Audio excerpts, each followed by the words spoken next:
নমস্কার স্যার। আপনার একটা ভিডিও ছিল। এই কিছুদিন আগেই দেখলাম। আর সেটা অনেকজনেই বেশ দেখেছে। তো আমি ওই ভিডিওর কমেন্টসগুলো দেখছিলাম, তো ওখানে দেখলাম যে অনেক জিজ্ঞাসা ছিল। যা দেখলাম মানুষের প্রশ্ন ছিল। আমি তো সেগুলো দেখে আমি আরও রিসার্চ করার জন্য উদ্বেগ হয়ে পড়লাম। তো আজ আমি এমন কিছু প্রশ্ন যা ভিডিওর কমেন্টে ছিল, আর কিছু ডেটা যা আমি রিসার্চ করেছি সেগুলো পড়ে আপনার সামনে তুলে ধরতে চাই। আর যা কথাবার্তা কিছু আছে সেগুলো আপনি লোককে বলুন। আর খুব ভালো। তো আজকে আপনি ডেটা-ফেটা কিছু নিয়ে হ্যাঁ, এসছেন। হ্যাঁ, ঠিক আছে। আচ্ছা। আ আমি দেখছিলাম যে একটা তর্ক যেটা বেশিভাবে দেখা যায়, সেটা এটাই, লোকজন বলছে যে গাছের মধ্যেও তো প্রাণ আছে। তো আমরা যখন নিরামিষ খাবার খেয়ে থাকি তারাও তো আঘাত পায়। তো সেটা নিয়ে আপনি কি বলবেন? কিছু কথা আছে। ১ম কথা হলো যে গাছ-গাছালিদের পাশে রিঅ্যাক্ট করার ক্ষমতা তো আছে। আর এই কথাটাই গত শতাব্দীতে বৈজ্ঞানিকদের দ্বারা স্বীকৃত ছিল। কিন্তু আ পেইন ফিল করার জন্য তোমার একটা স্নায়ুতন্ত্র লাগবে।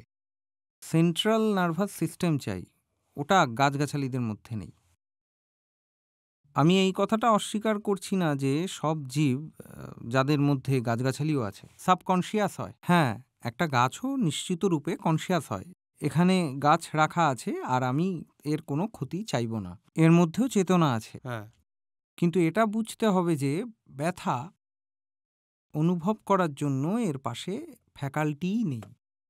এর কোনো ব্যথা অনুভব হয় না। এটা ১ম কথা। আর এক্ষেত্রে আমরা মানি যে এ কনশিয়াস হয়। তো যদি তুমি ওর প্রাণটাও নাও তাহলে সেটাও এক প্রকারের হিংসা নিশ্চিতরূপ। হুম, কেউ যদি গাছকে কাটে তাহলে সেটাও এক প্রকারের হিংসা। আমি কিন্তু এ বিষয়ে সহমত। আমি অস্বীকার করতে পারব না। কিন্তু চেতনার স্তর আলাদা হয়, তাই না? কনসিয়াসনেস এর লেভেল আছে। হ্যাঁ, ঠিক আছে? ওখানে বাইনারি হয় না যে ০ বা ১ আছে। যে কেউ কনসিয়াস বা আনকনসিয়াস আছে এরকম হয় না। ফুললি কনসিয়াস অথবা ফুললি আনকনসিয়াস এর মধ্যে পুরো এক লিনিয়ার স্কেল থাকে কন্টিনিউয়াস। হুম, তাই না? তো সব যে কটা প্রাণী আছে বিংস ওটা আলাদা, আলাদা লেভেলের কনসিয়াসনেস হয়। আলাদা, আলাদা স্তরের ওদের চেতনা হয়। যার চেতনা যতটা উঁচু স্তরের হয় ও অতটাই বেশি সম্মানীয় প্রাণী হয়ে যায় এবং তার দায়িত্বটাও বেশি বেড়ে যায়।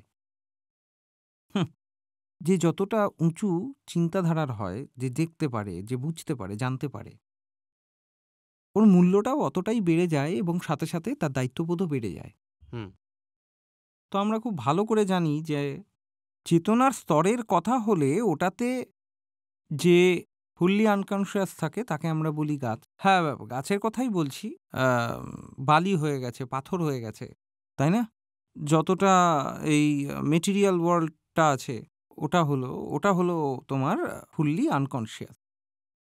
ফুলি কনসিয়াস আমরা তাকেই বলি যে অনেক উঁচু স্তরের ব্যক্তি হয়। হ্যাঁ, আমরা বলে দিই যে he is almost fully conscious. Okay তখন আমরা লিবারেটেড বলে দিই, এনলাইটেন্ড বলে দিই, যেটা আমাদের মনে আসে।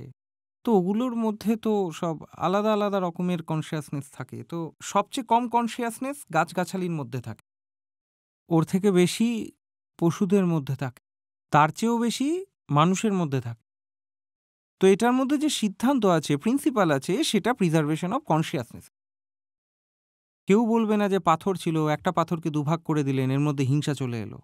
কারণ পাথরে কনসিয়াসনেস থাকে না।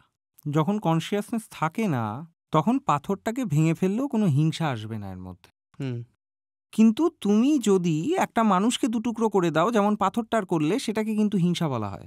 কারণ তোমার কনসিয়াসনেস তুমি কেটে দিলে। তুমি কনসিয়াসনেস বিংটাকে নষ্ট করে দিলে। তো সেটা হিংসা। তো হিংসার ভায়োলেন্সের পরিভাষাটা হলো এটাই। হুম? কনসিয়াসনেসটাকে নিচে নামানোই হিংসা। কিছু এমন করো যাতে তোমার চেতনা নিচে বাহিত হয়। যেমন লালসায় তোমার চেতনা নিচে বাহিত হয়। ক্রোধে তোমার চেতনা নিচে বাহিত হয়।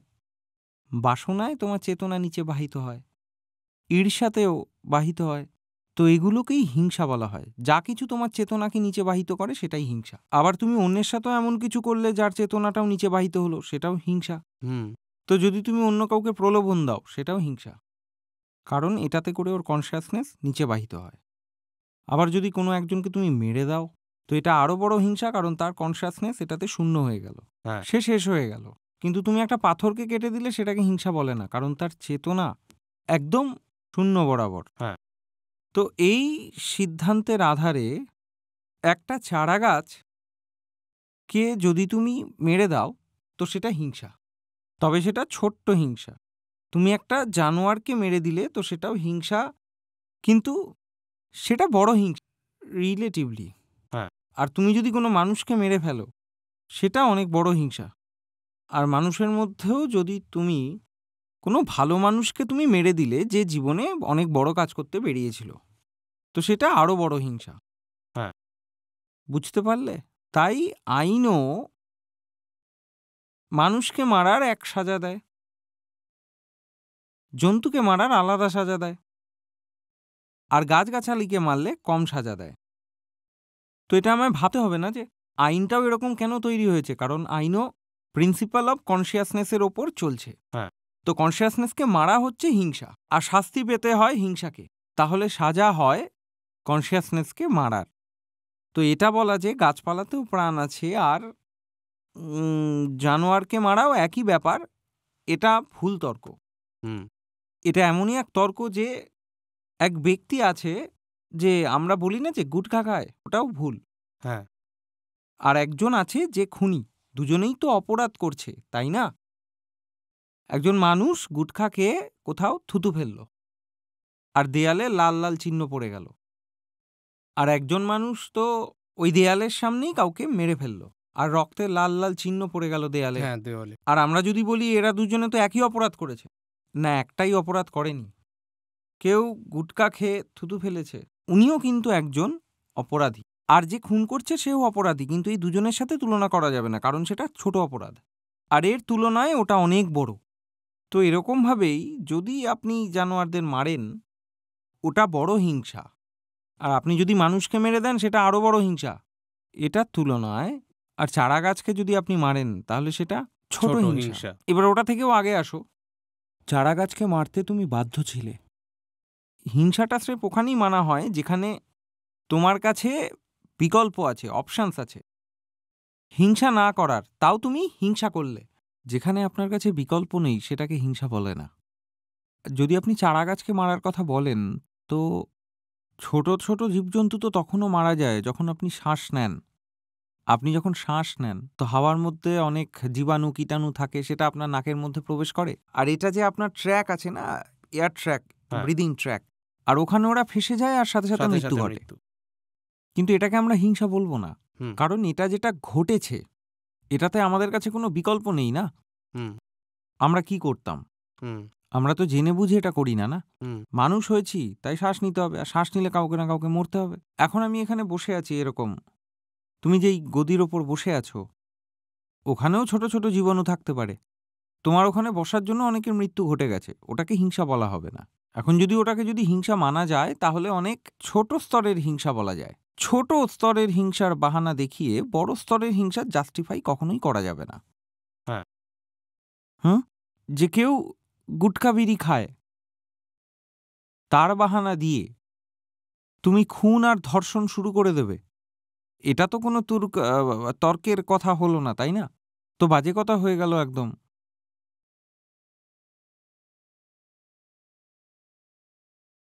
তো যদি এখন ভুল আমরা করে আপনার দ্বারা যা ঘটে যায়, হ্যাঁ। ওটা কোনো পাপ নয়। হুম। আপনি শুয়ে আছেন, আপনার গায়ে মশা বসলো, আপনি পাশ ফিরলেন, মশা আপনার চাপে মারা গেল, হ্যাঁ। এটা কখনোই হিংসা নয়। এখানে আপনি কিছু করেননি যে যেটার জন্য আপনাকে দোষী সাব্যস্ত করা যায়। হ্যাঁ।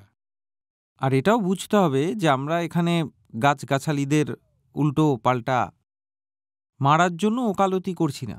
যতটুকু সম্ভব গাছপালাকেও না মারাই উচিত। হ্যাঁ।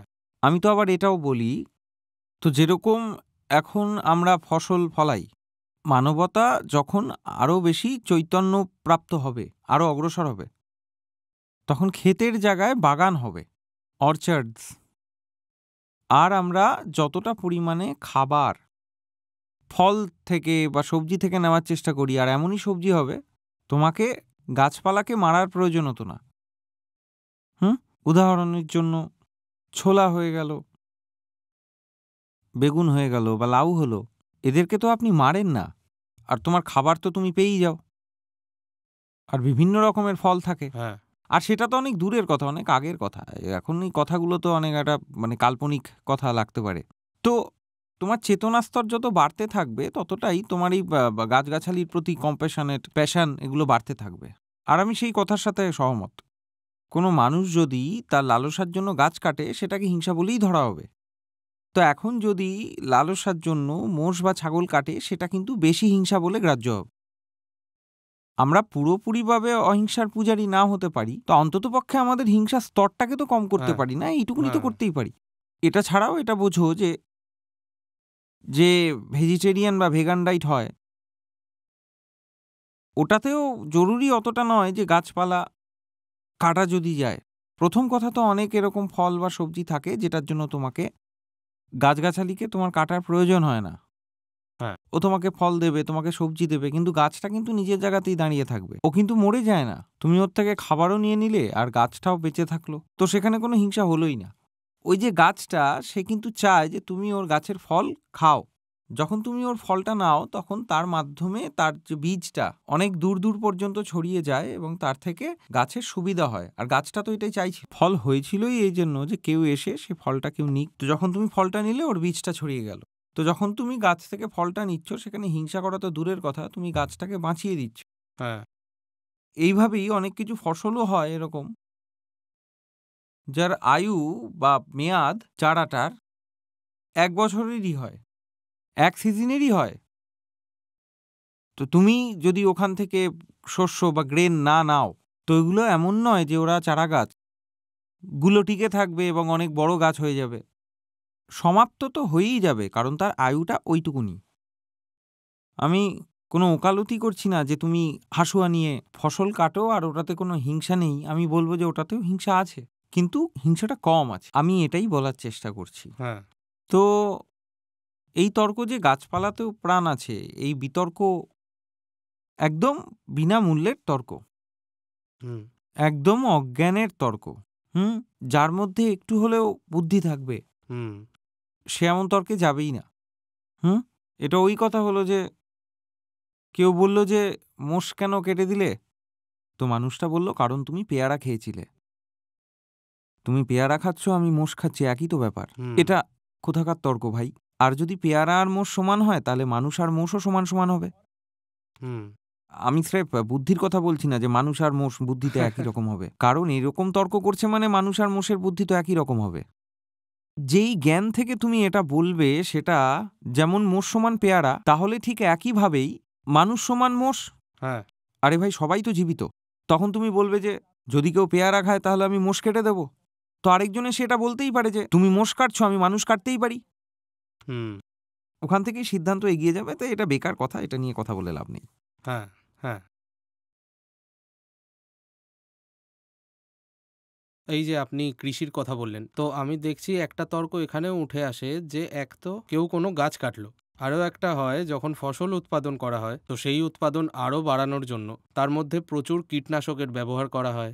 তাছাড়াও ছোট ছোট যে পোকামাকড়, যে রোডেন্টস যেগুলো হয়, হ্যাঁ, ওই ইঁদুর আর কি। ইঁদুর বা ছুঁচো, এদেরকেও মারা হয়। তো এবার যারা মাংস খায় তারা তো বলছে যে আমি শুধু একটা পশুকে মারছি, হুম, কিন্তু তোমরা যখন ফসল ফলাও তখন কে জানে কত পশু হুম। মারো যখন তোমরা ফসল চাষ আমি করো। এই তর্কটার সাথে একদম সহমত।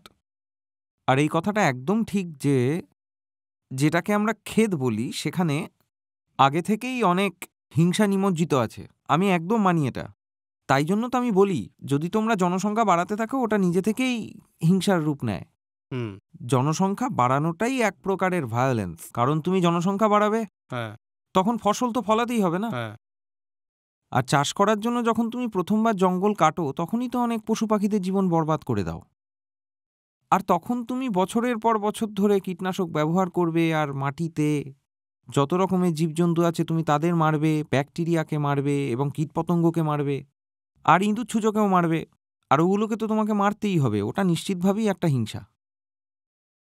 কিন্তু এটাও বোঝো, যে নিরামিষ খায় ও মাটিতে অন্ন ফলায় এবং সেই অন্নটাই সে খায়। ঠিক আছে, আমি ভেজিটেরিয়ান, আমি মাটি থেকে 1 কিলো চাল উৎপন্ন করলাম আর খেয়ে নিলাম। আর ওই 1 কিলো চাল উৎপন্ন করতে ধরে নাও 10টা মাটির জীব আমি মেরে ফেলেছি, এরকমই হবে। হ্যাঁ, কেঁচো মেরেছি, ইঁদুর মেরেছি, সাপ মেরেছি, কিছু এমন বেচারি পাখিদেরও মেরেছি যারা এসেছে বসেছে এবং সেই পেস্টিসাইডটা খেয়ে মারা গেছে। হ্যাঁ, আমি এসব করেছি। আমি ভেজিটেরিয়ান, আমি আমার জন্য 1 কিলো ফসল ফলালাম আর ওই 1 কিলো চাল উৎপন্ন করতে আমি 10টা জীব মেরে দিলাম। হ্যাঁ, তুমি আমিষভোজী মানুষ, তোমার তাহলে নিজের জন্য 1 কিলো মাংসের প্রয়োজন হবে। ভুলো না আমি কতগুলো জীব মেরেছি? 10টা। 10টা। আর তুমি আমিষভোজী, তোমার চাই 1 কিলো মাংস। ওই 1 কিলো মাংস কত কিলো ফসল প্রয়োজন হবে? প্রায় মোটামুটি 15 বা 20 20 কিলো। কিলো ফসল থেকে তৈরি হবে। কারণ তুমি যখন ছাগলটার 1 কিলো মাংস খাবে, তার জন্য আগে ছাগলটাকে 20 কিলো ফসল খাবার খাওয়া দিতে হবে। হবে। এটাই নিয়ম, আমি কোনো ফাউ কথা বলছি না। হ্যাঁ, এটাই অ্যানিম্যাল এগ্রিকালচারের সোজাসাপটা নিয়ম। এখন 1 কিলো মাটনের জন্য তুমি তাকে 20 কিলো ফসল খাইয়েছ। হ্যাঁ, 20 কিলো ফসল উৎপন্ন করতে তুমি কত জীব মেরে ফেলেছ? 1 কিলো চাল আমি খেয়েছি, আমি নিরামিষভোজী, তো 1 কিলো চালে 10টা জীব মরেছে। 10টা জীব মরেছে। 1 কিলো চালে 10টা জীব মরেছে। আর হ্যাঁ। তুমি 1 কিলো মাংস খেয়েছো, 1 কিলো হ্যাঁ। মাংসের জন্য 20 কিলো ফসল চাই, তো তুমি তাহলে কটা জীব মারলে? 200টা। তুমি 200টা জীব মেরে দিলে। আরো একটা যেটা মেরেছি। আর ওই যে ছাগলটাকে মারলে সেটা আলাদা। হ্যাঁ, ওই যে ছাগলটা তুমি তো আলাদা মারলেই, কিন্তু সেটা খেতে গিয়ে তুমি আরো 200টা জীব মেরে দিলে। 201টা। 200 তো একটা। এটা 10 বনাম 201 হয়ে গেল। হুম, তো এখন কেউ যদি বলে আমি তো ছাগল খেলাম, এখন আপনি তো ক্ষেতের ফসল খেলেন আর ক্ষেত থেকে ফসল তুলতে তুমি জীব মারলে, সুতরাং ফসল ফলানোটাই একটা হিংসা। আর আমি তো বলছি যে এতগুলো মানুষ যখন বেড়ে উঠবে, জনসংখ্যা বেড়ে যাবে, তো সেই জনসংখ্যার পেট চালানোর জন্য অনেক হিংসা করতে হবে। ফসল ফলানো মানেই হলো এক হিংসা। হুম, আমি তো বলছি এটা। কিন্তু এক তো রোগ এটাই হলো যে তুমি জনসংখ্যা বাড়ালে আর ফসল ফলালে, আর ওই ফসল ফলানোতেই হিংসা হচ্ছে। অপরদিকে জনসংখ্যা বেড়ে যাচ্ছে আর তারা খেতে চায় শুধু মাংস। একে তো কাটা ঘা, তার মধ্যে নুনের ছিটা। একে তো জনসংখ্যা বেড়ে গেল আর ওই লোকগুলো বলছে এখন আমি তো মাংস খাবো, মাংস খাবো। ওই মাংসটা তৈরি করতে 20 গুণ বেশি ফসলের প্রয়োজন হয়। কারণ এই যে কথাগুলো যা আমরা বললাম, ওটার কেন্দ্রীভূত সিদ্ধান্ত এটাই হলো যে 1 কিলো মাংসের জন্য না জানি কতটা লিটার লিটার জল লাগতে পারে। হ্যাঁ, প্রায় 20-40 কিলো ফসলের প্রয়োজন হয়। হ্যাঁ, এনার্জির প্রয়োজন হয়, হ্যাঁ, জমির প্রয়োজন হয়, হ্যাঁ, কেমিক্যালের প্রয়োজনীয়তা আছে। হ্যাঁ, মাংসটা উৎপন্ন করতে গিয়ে নিজের সাথে নিজেকেই একটা চ্যালেঞ্জের মুখোমুখি হতে হয়। শুধু টাকাই লাগে না, হুম, ওটাতে প্রকৃতির সমস্ত রিসোর্সেস লেগে যায়। কিন্তু হ্যাঁ, যারা আমিষভোজী লোকজন আছে, তারা কখনো এটা ভেবেই দেখে না যে ওই যে 1 কিলো মাংসটা তাদের সামনে আছে, ওটা আনতে গিয়ে কতগুলো রিসোর্সেস খরচ হলো। আর তারপরে তারা ভুলভাল তর্ক করে যে দাদা আপনি চাল খেলেন, আর চাল উৎপন্ন করতে গিয়েও তো কেঁচো মরেছে না? চাল উৎপন্ন করতে গিয়ে তো কেঁচো মরেছে। এদিকে আপনি যে ছাগলটা খাচ্ছেন সেটা উৎপন্ন করতে গিয়ে তো 1 কিলোর বদলে 20 কিলো ফসল লেগেছে, আর ওটার পেছনে না জানি কত প্রাণী মরেছে। তো এই লোক এই এই এই এই সহজ কথা, সহজ গণিতটাকে বোঝে না। হ্যাঁ। এরপর আমি দেখছি যে একটা বড়ই সাধারণ কথা যে, স্যার আমরা মাংস খেলে তো আমাদের শরীর হজম করে নেয়। তাহলে সমস্যাটা কোথায়? সমস্যা এটাই যে আপনি তো জন্তু নন, যা কিছুই শরীর হজম করতে পারবে সব কিছুই খেয়ে নেবে নাকি? আপনার শরীর তো চুরির বস্তুও হজম করে নেবে। এমন তো হবে না যে আপনি চুরির খাবার খাচ্ছেন বলে শরীর সেটা হজম করবে না। তাহলে সাজা কেন পায়? তুমি বলছো ভুল আর ঠিকের ক্রাইটেরিয়াই এটা যে যেই খাবারটা শরীর হজম করতে পারবে সেটা ভুল কি করে হয়? হ্যাঁ, তুমি এই তর্কটাই তো নিয়ে এসছো না যে আমি একটু আগেই মাটন খেলাম আর হ্যাঁ, আমার শরীর মাটন হজম করে নিল, তাহলে মাটন খাওয়া ভুল কি করে হয়? হ্যাঁ, তোমার শরীর তো চুরি করা চাল, চুরি করা ডালও হজম করে ফেলবে। হ্যাঁ, তাহলে ওগুলো কি ভুল নয়? হ্যাঁ, হুম, হুম, একটা জন্তুর ক্ষেত্রে ঠিক হতে পারে যে সে যা খাবে সেটা হজম করে নেবে। হ্যাঁ, জন্তুরা কোনো শাস্তি পায় না, সে যা ইচ্ছাই খাক।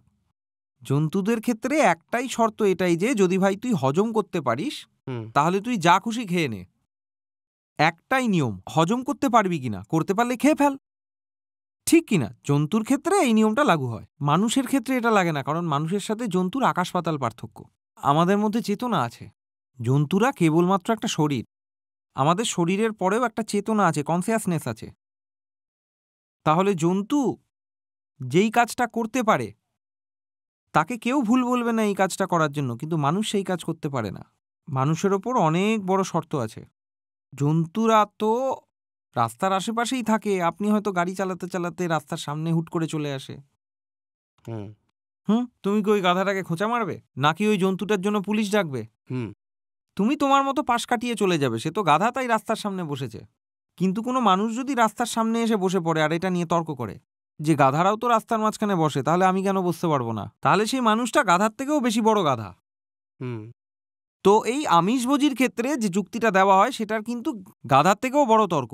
হুম ঠিক যেমন মানুষ বলে যে আমাদের দাঁত দেখো, আমাদের হ্যাঁ, বলে তো যে আমার দাঁত দেখো, আমার চোখ দেখো, আমাদের মধ্যেও তো এই এই যে দাঁতটা আছে ক্যানাইন্স। ক্যানাইন্স, তো এটা দিয়েও মাংস ছেঁড়া যায়, তো আমিও তো, আর আমাদের শরীরও তো সেই মাংসটা হজম করে নেয়, তাহলে আমরা কেন খাবো না? এটা গাধার মতো কথা হুম না। মানে গাধার কথা কেন বলছি, আমি গালিগালাজ করছি না, গাধা মানে চেতনাহীন পশু, আমি সেটার প্রতীক হিসাবেই গাধা বললাম। হ্যাঁ আপনি এটা বুঝতেই পারছেন না যে আপনি সব কাজ করতে পারেন না, কারণ আপনি চেতনাযুক্ত একটা প্রাণী, আর আপনার কাছে বোধের ক্ষমতা আছে, হ্যাঁ আর দায়িত্ববোধ আছে।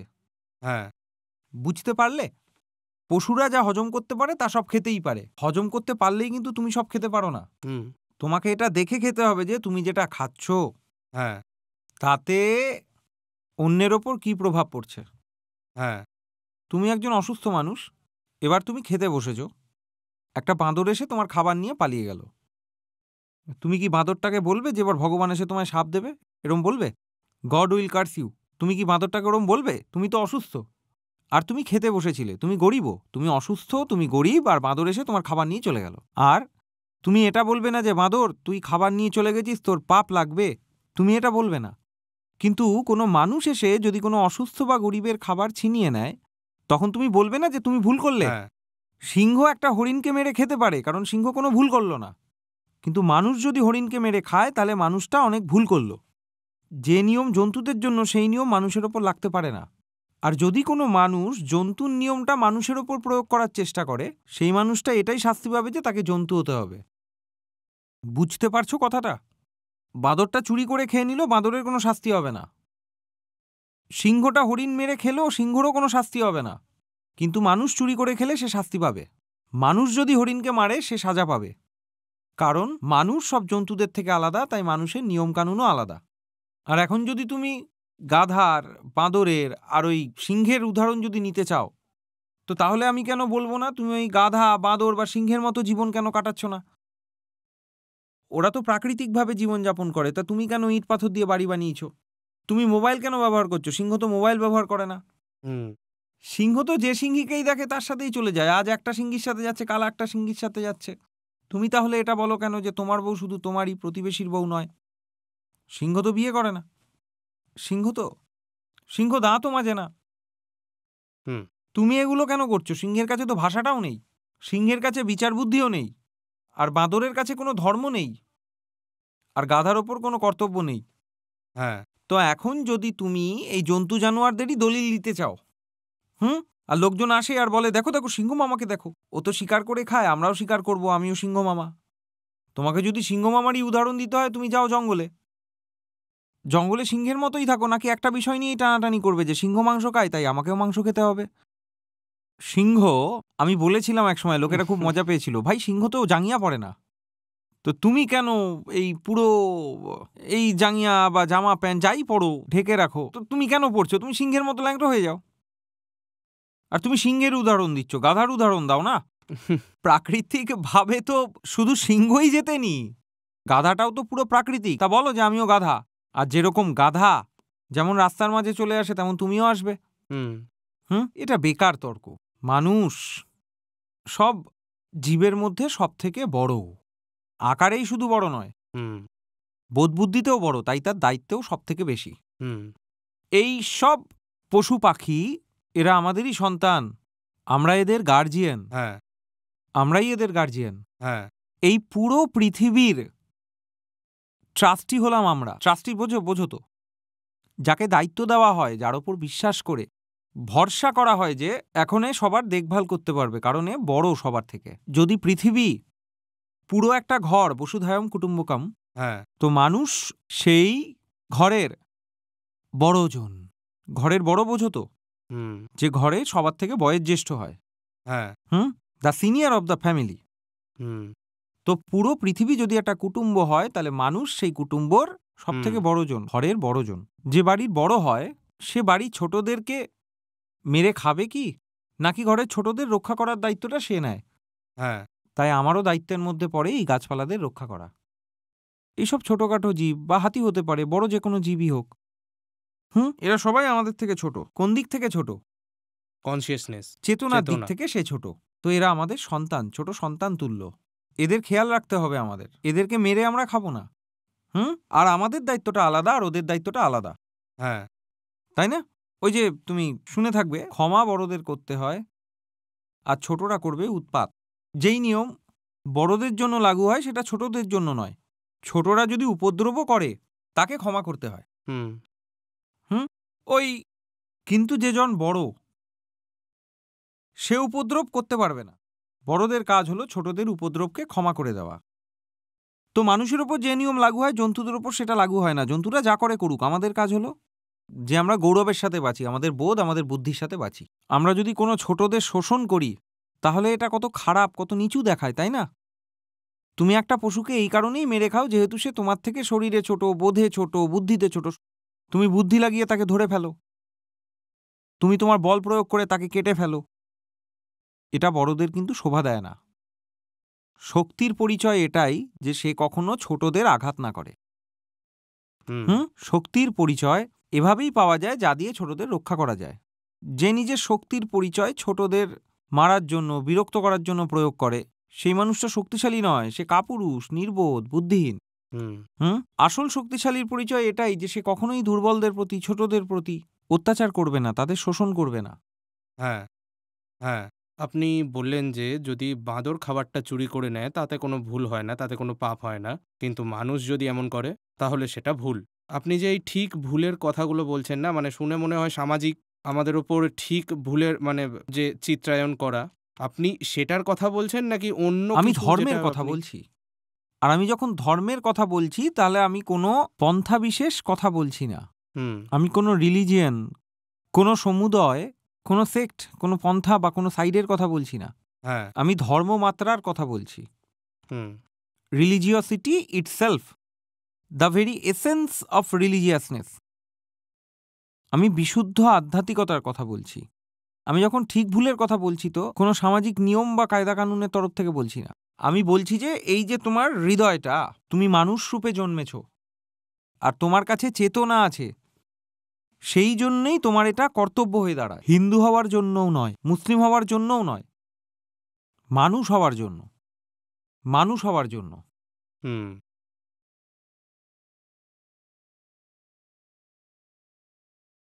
হ্যাঁ। আপনি যে এখন বললেন গার্ডিয়ানশিপের ব্যাপারে, ট্রাস্টের ব্যাপারে, সেটা নিয়েই সম্বন্ধিত আমি দেখেছি কিছু, কিছু ধার্মিক গ্রন্থ আছে যারা বলে, মানে যেমন ভগবান ছাগলের জন্য ঘাস বানিয়েছে, ঠিক তেমনি মানুষদের জন্য ছাগল বানিয়েছে।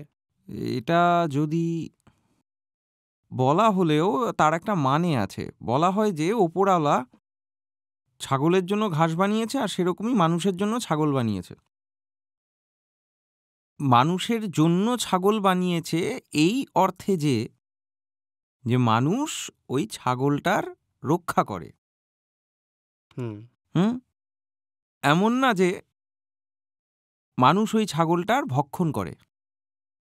রক্ষা করতে হবে তাকে, ভক্ষণ করলে হবে না। তো এটাও বলো যে মানুষ আমার জন্য ছাগলটা বানিয়েছে, তার মানে আমার জন্যই বানিয়েছে। তুমি কি বড় পেট একটা নাকি?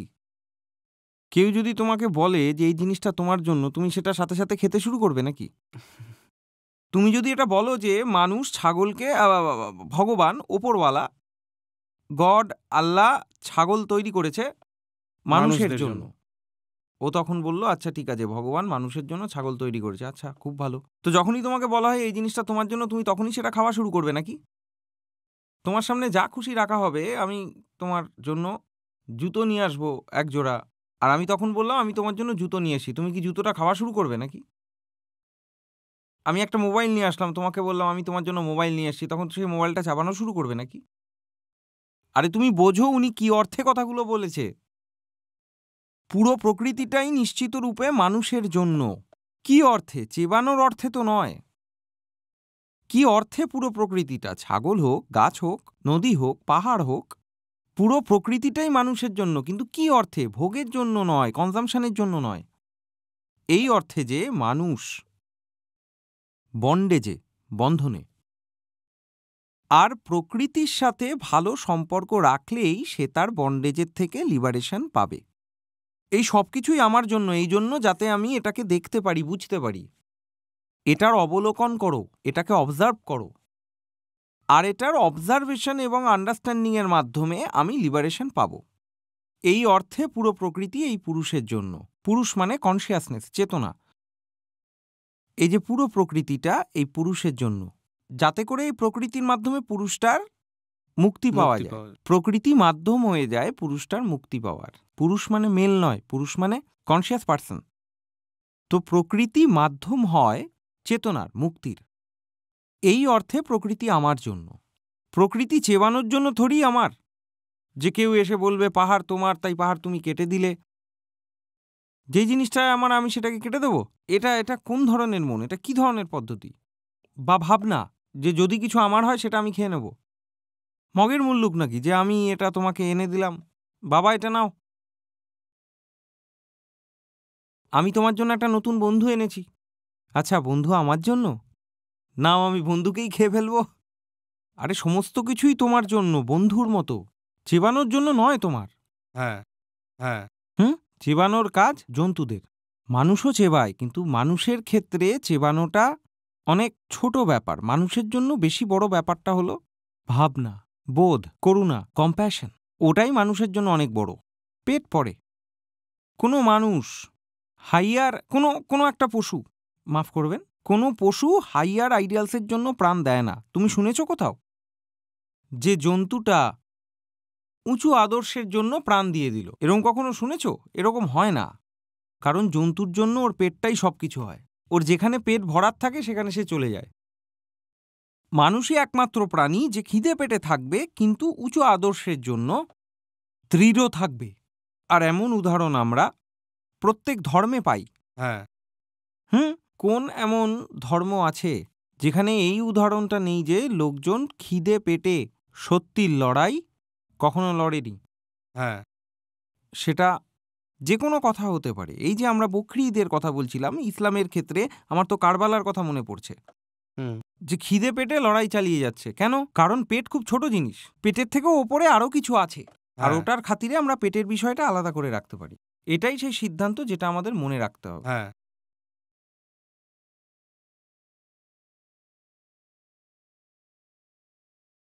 এখানে আমি আরও একটা ব্যাপার দেখতে পাই যে মানুষ সব থেকে বড়, তার কারণ মানুষের চেতনা বাকি সবার থেকে, বাকি সব পশুর থেকে বেশি। আমি দেখি লোকেরা এখানে অন্য কথা বলে, বলে ফুড চেনের কথা। বলে যে দেখো নিয়ম তো এটাই যে ছোট পশুদের বড় পশু খায়। জঙ্গলের নিয়ম মানুষের ওপর লাগু হয় না ভাই। তুমি জঙ্গল থেকে অনেক আগেই বেরিয়ে এসছো। তুমি যদি এখন জঙ্গলি থাকতে, তাহলে তুমি ধর্ম কেন পেলে? জঙ্গলে জন্তুর কাছে কি কোনো ধর্ম আছে? না।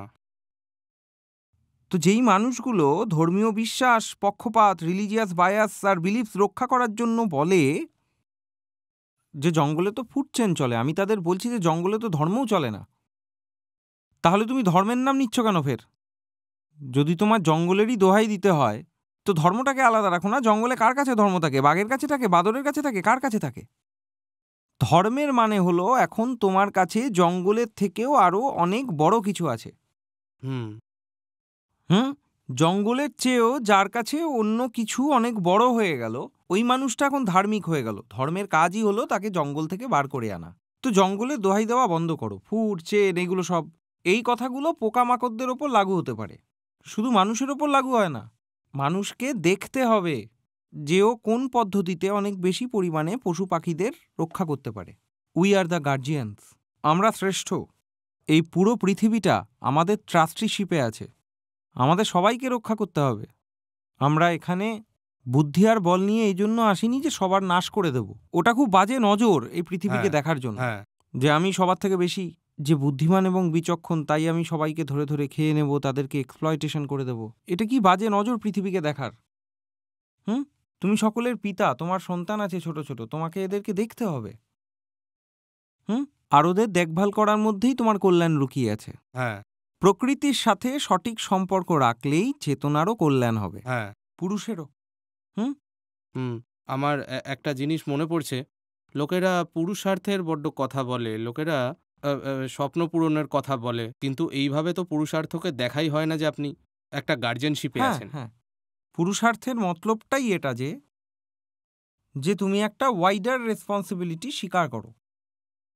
নিজের জন্য তো সমস্ত কীটপতঙ্গরাও বেঁচে আছে না, নিজের জন্য, মানে নিজের পেটের জন্য, নিজের প্রজাতিকে এগিয়ে নিয়ে যাওয়ার জন্য, নিজের জন্য পুরুষ বা স্ত্রীসঙ্গী খোঁজার জন্য সবাই বেঁচে আছে। মানুষ তো তারাই না যারা নিজেদের থেকেও আরও বেশি কিছু কোনো দায়িত্ব গ্রহণ করতে পারে, ওদেরকেই মানুষ বলে। যে নিজের জন্য বাঁচে সে কিসের মানুষ? হ্যাঁ,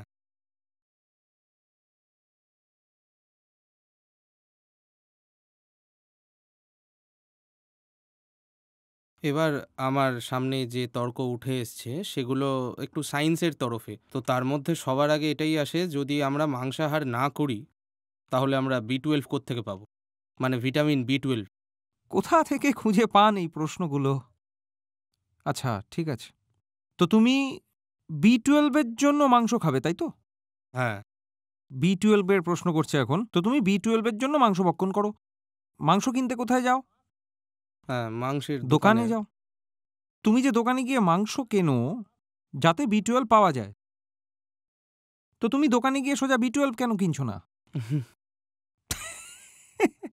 ভাই, যদি B12ই চাই তো ঠিক। B12 এর জন্য মাংস কেন কিনছো? হুম, দোকানেই তো যাচ্ছ না মাংস কেনার জন্য। হ্যাঁ, যেরকম দোকান থেকে মাংস কিনছো, তেমন পাশের দোকান থেকে B12 কিনে নাও। অর্গানিক্যালি ম্যানুফ্যাকচারড B12 বাজারে পাওয়া যায়। প্ল্যান্ট বেসড যেগুলো। প্লান্ট বেসড, একদম শুদ্ধ নিরামিষাশী ভেগান B12 পাওয়া যায় বাজারে, আর সেটা খুব সস্তাও হয়। হ্যাঁ, মাংসের থেকে অনেক সস্তা। হ্যাঁ, তুমি 500 টাকার মাংস কিনবে, তাতে তুমি এই একটুখানি B12 পাবে। হ্যাঁ, তুমি 50 টাকার B12 কিনে নাও এতটা, হ্যাঁ, অনেক বেশি B12 পাওয়া যাবে। তার জন্য মাংস খাবার কি দরকার? হ্যাঁ, আসলে দোকান থেকে দুটো জিনিসই কিনছো, হ্যাঁ, দুটোই আউটপুট তো কোনো ফ্যাক্টরি থেকে আসছে। মাংসটাও তো কোনো অর্গানাইজড কর্পোরেট স্লটার হাউস থেকে আসছে। হ্যাঁ, আর যে B12 এর যে শিশি পাওয়া যায়, ট্যাবলেট, ওটাও কোনো ফ্যাক্টরি থেকে আসছে। যখন ফ্যাক্টরির মালই কিনতে হবে তো সোজা B12 কিনে নাও। মাংস কেন কিনছো তুমি? হ্যাঁ। রাদার আমি এটা নিয়ে পড়াশুনো করেছি। আমি একটা জিনিস বুঝেছিলাম, B12 যেটা হয় সেটা তো কোনো পশু তার নিজের শরীরের ভেতর বানায় না। হ্যাঁ, সবাই পায় কিন্তু উদ্ভিদের থেকেই। মাংসতে B12 থাকে না, হ্যাঁ, মাটিতে থাকে B12। হ্যাঁ, হ্যাঁ, মাটিতে জন্তুরা যখন ঘাস খায়, তো হ্যাঁ, ঘাসের মূলে একটু হলেও তো মাটি থাকে। তো হ্যাঁ, ঘাসের সাথে কিছুটা মাটিও তাদের পেটে হ্যাঁ, যায়। আর ওই মাটিটাতেই B12 আছে। হ্যাঁ, তখন ওটা ওদের শরীরে চলে যায়। কিন্তু তোমরা ভাবতে থাকো যে B12 তো মাংসে পাওয়া যায়, মাটিতে পাওয়া যায়। আর মানুষদেরও আগে B12 এর অতিরিক্ত প্রয়োজনীয়তা ছিল না।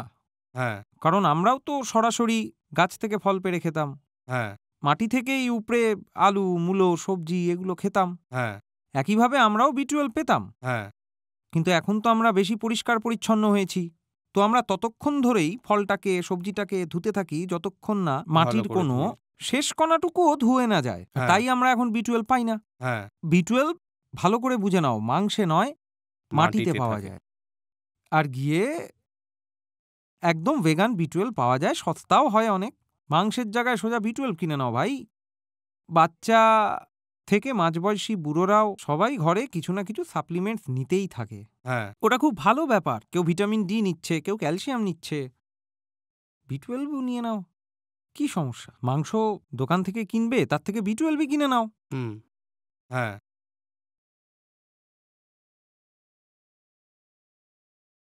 এবার এরপরে যেটা আসে সেটা হলো যে, আচার্যজি যদি সবাই আপনার কথা শুনে নিরামিষভোজী হয়ে যায়, তাহলে পৃথিবীর তো সব গাছপালা শেষ হয়ে যাবে, কিছুই বাঁচবে না। তো আমাদের যে পৃথিবী সেটা প্রায় ৮০০ কোটি বা মানে প্রায় ১,০০০ কোটি যে লোক আছে তারা নিরামিষভোজীদের কিভাবে সামলাবে? দেখো, এই কথাটা আগে কতবার বলেছি আমি। বারবার বলা সত্ত্বেও ধৈর্য নিয়ে আবারও বলছি। একজন আমিষভোজী মানুষকে বাঁচিয়ে রাখার জন্য ৫০ গুণ বেশি গাছের প্রয়োজন হয়। একজন আমিষভোজী মানুষকে বাঁচিয়ে রাখার জন্য ৫০ গুণ বেশি গাছের প্রয়োজন হয়। যদি একজন নিরামিষভোজী মানুষের জন্য একটা গাছ লাগে মানে গাছ কাটা হয়, ব্যবহার হয়। তো একজন আমিষভোজী মানুষের জন্য ৫০টা গাছ কাটা হয়। হুম, কারণ মাংস আসে ফসলের দ্বারা, গ্রেন থেকে কিংবা ঘাস থেকে। আর ওই ঘাস কোথা থেকে আসে? কোনো ক্ষেত থেকে আসবে না। ওই ক্ষেত কোথা থেকে পাবো? ওই ক্ষেতের জন্য জঙ্গল কাটতে হয়। ক্ষেত তো মাটি চায় না, ফাঁকা জমি হবে তবেই তো ফসল হবে। ঘাস হোক, ফসল হোক, যাই হোক না কেন, তার জন্য জঙ্গল কাটতে হয়। হুম, এটা তো বোকার মতো কথা হলো না যে নিরামিষভোজী হতে গেলে জঙ্গল কাটতে হবে? এটা তো পাগলের মতো কথা। আরে জঙ্গল তো কাটে আমিষভোজীদের জন্য, আর এটা ওরা জানেও না, বোঝেও না। যে তুমি যখন মাংস খাও তো তুমি কতগুলো গাছ কাটিয়ে দিলে, জঙ্গলের পর জঙ্গল সাফ হয়ে গেল মাংস খাওয়ার জন্য। পৃথিবীতে যতগুলো ফসল ফলানো হয় তার মধ্যে ৭০-৮০% জন্তুদের খাওয়ানো হয়, যাতে তাদেরকে মেরে পরে তুমি মাংস খেতে পারো। হ্যাঁ, মানে পৃথিবীর যতগুলো ক্ষেত্রতে, এরিয়াতে চাষবাস হুম, হচ্ছে হুম, তার ৭০% মাংসভোজীদের জন্যই চাষ হচ্ছে। ওই ফসল মানুষেরা খায় না, ওগুলো পশুদের জন্যই চাষ করা হয়, যাতে সেই পশুর মাংস খাওয়া যেতে পারে। এই কথাগুলো অর্ধেক মানুষ জানেই না। তারা চমকে যাবে, অবাক হবে যে তাদের প্লেটের ওপরে যে মাংসটা রাখা আছে সেই মাংসটা কতটা বেশি দামি। সে প্রকৃতি আর পরিবেশের হত্যা করে আসছে একদম। হ্যাঁ, আর ওর মধ্যে যে লুকিয়ে থাকা কস্টটা আছে সেটা আমরা জানিই না। এখন তো আমি হেলথ কস্ট নিয়ে কথা বলছি না, এখন তো এনভায়রনমেন্টাল কস্ট নিয়ে কথা বলতে শুরু করেছি, এরপরে তো আরও বলবো। হ্যাঁ। আমার কাছে কিছু ডেটা আছে যা আমি রিসার্চ করে বার করেছি, আপনার সামনে বলছি। বলা হয় যে, যে একজন মিট ইটার তার যে ডায়েট, তার জন্য 17 টাইমস মানে ১৭ গুণ বেশি জমি দরকার, ল্যান্ড চাই। হ্যাঁ, হ্যাঁ। ১৪ গুণ তার জন্য জল দরকার। এই ভাই, এই সব যে কথাগুলো না, যখন ভিডিও তুমি পাবলিশ করবে না, স্ক্রিনে বড় বড় করে লিখে দেবে সব, যাতে করে মানুষের মাথায় ব্যাপারটা প্রবেশ করে। হ্যাঁ, আরেকবার বলো, ১৭ গুণ বেশি জমি লাগবে। এক এক মাংসভোজীকে মাংসভোজীকে বেঁচে থাকার জন্য ১৭ গুণ বেশি জমি লাগে জমি একটা দরকার। নিরামিষভোজীর থেকে। হ্যাঁ, এতটা বেশি পরিশ্রম করতে হয়, আর এতটা খরচা সাপেক্ষ, আর এতটা মুশকিল, আর টাকা খরচ হয়। হ্যাঁ, একজন মাংসভোজী মানুষকে বাঁচিয়ে রাখার জন্য ১৭ গুণ বেশি জমি লাগে। ১৪ গুণ বেশি জল দরকার। ১৪ গুণ বেশি জল লাগে, কারণ মাংস তৈরি করার জন্য জল বেশি লাগে। আমি মাংস রান্নার কথা বলছি না। তুমি একটা ছাগল এবং মোষটাকে বড় করছো তাকে কাটার জন্য, ভাবো তো ওই ৫০০ কিলো পশুটাকে বাড়িয়ে তুলতে কতটা জল লেগেছে। তারপরে সে দাঁড়িয়েছে আর তুমি তাকে কাটবে, আর তারপর তার মাংস খেয়ে নেবে, আর তুমি জানতেও পারবে না যে কতটা খরচ হয়েছে ওকে বড় করতে। আর যে ফসলটা সে খেয়েছে সেটা উৎপন্ন করতেও তো জল ওই লেগেছে। ফসলটা ফলাতেও জল লেগেছে। হ্যাঁ, আর ১০ গুণ বেশি এনার্জি দরকার।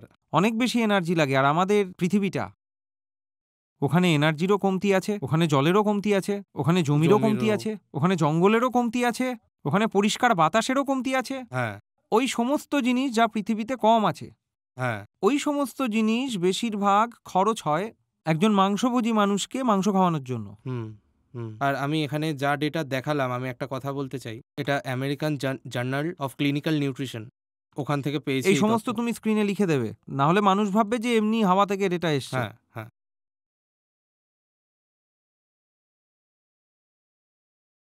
এরপরে মেডিসিনের একজন প্রফেসর হাওয়ার্ডসের, ডক্টর ওয়াল্ট উইলেট। তো উনি বলছেন যে, যে সারা দুনিয়ায় খিদে নিয়ে যে সমস্যা, তার সমাধান করা যেতে পারে 40 মিলিয়ন ফুড দিয়ে। আমি ১ মিনিট মানুষের জন্য বলে দিই। মানে পৃথিবীতে যারা ক্ষুধার্ত মানুষ আছে সবার খিদে মেটানো যাবে যদি ৪০ মিলিয়ন টন খাদ্য, ফুড এবং অতিরিক্ত কিছু আমরা পেয়ে যাই। পৃথিবীর সমস্ত খিদে শান্ত করা যাবে শুধুমাত্র অতিরিক্ত ৪০ মিলিয়ন টন খাদ্য থেকে। হ্যাঁ, ঠিক আছে? কিন্তু তারপরেও এখন আমরা ৭৬০ মিলিয়ন টন যা ফসল হয় তা আমরা পশুদের তো খাওয়াই। ৭৬০ মিলিয়ন টন খাদ্য আমরা পশুদের খাওয়াই। আর পৃথিবীর সমস্ত খিদে শান্ত করা যায় শুধুমাত্র ৪০ মিলিয়ন টন খাদ্য থেকে। তো ভাবো, যে একজন মাংসভোজী মানুষ কত মানুষকে ক্ষুধার্ত রাখার জন্য দায়ী। 760 মিলিয়ন টন খাদ্য আমরা ওই পশুদের আমরা খাওয়াই যাদের মাংস ওই মাংসভোজী লোকগুলোই খাবে। আর পৃথিবীর সমস্ত খিদে, ছোট ছোট বাচ্চারা ক্ষুধার্ত অথবা অপুষ্টির শিকার, ম্যালনিউট্রিশন, ওদের সবাইকে পর্যাপ্ত পরিমাণে পুষ্টি ও খাদ্য দেওয়া যেতে পারে শুধু 40 মিলিয়ন টন খাদ্য দিয়ে, ফুড দিয়ে বা গ্রেন দিয়ে। হ্যাঁ, কিন্তু তার প্রায় 20% আমরা পশুদের খাওয়াই, 760 মিলিয়ন টন। এই কথাগুলো আপনারা সবাই নিজের মনের মধ্যে ছাপিয়ে রেখে দিন। তার পাশাপাশি এটা তো সবাই জানে যে মাংসভোজী হয় তার শরীরে অনেক কিছুরই অ্যাডভার্স এফেক্টস হয়, হার্ট ডিজিজ হতে পারে, ডায়াবেটিস, অনেক কিছুই হয়, তা সব ক্লোজলি রিলেটেড। তো সেই নিয়েই একটা ডেটা আছে যে যদি তো পুরো বিশ্ব যদি ভেগান ডায়েটের দিকে যায়, নিরামিষাশী হয়, তাহলে আমরা 8.1 মিলিয়ন ডেথ কমাতে পারি। 8.1 মিলিয়ন মানে প্রায় 80 লাখের কাছে মৃত্যু নিয়ে কথা বলছি, যেটা প্রতি বছর কমবে। তারপর বলছে যে যা টাকা পয়সা আমরা খরচা করি হেলথ কেয়ারে বা আনপেইড কেয়ারে, যে অসুস্থতার জন্য লোকে কাজ করতে পারে না, তাতে 700 থেকে 1000 বিলিয়ন ডলার পার ইয়ার আমরা বাঁচাতে পারি। এক এক করে ডেটাগুলো বলুন, না হলে মিস হয়ে যেতে পারে। সবার প্রথমে তো 81 লাখ লোক প্রতি বর্ষ কম মরবে প্রতি বছর। এতগুলো লোকের প্রাণ বাঁচানো যাবে শুধু মাংসের আহার ছেড়ে। হ্যাঁ, মাংসাহার 81 লাখ মৃত্যুর অথবা আমি বলতে পারি হত্যার কারণ। 81 লাখ মৃত্যু হয় স্রেপের জন্য, কারণ আমাদের মাংস খেতে হবে। আর এগুলো কিন্তু ডাইরেক্ট ডেথ। আর এগুলোর মধ্যেও আমরা এটা গুনিনি মাংস আহারের জন্য যেই মানুষগুলো খাবারের জন্য অন্ন পর্যন্ত পায়নি, তারা কতগুলো মারা গেছে। এগুলো ডাইরেক্ট ডেথ। হ্যাঁ, তাদের অ্যাড করলে তো আরো কোটি লোক বেড়ে যাবে। যারা মরছে তারা স্রেফ মাংস আহারের জন্য। হ্যাঁ। আর তারপরে কি বলছিলে জানো?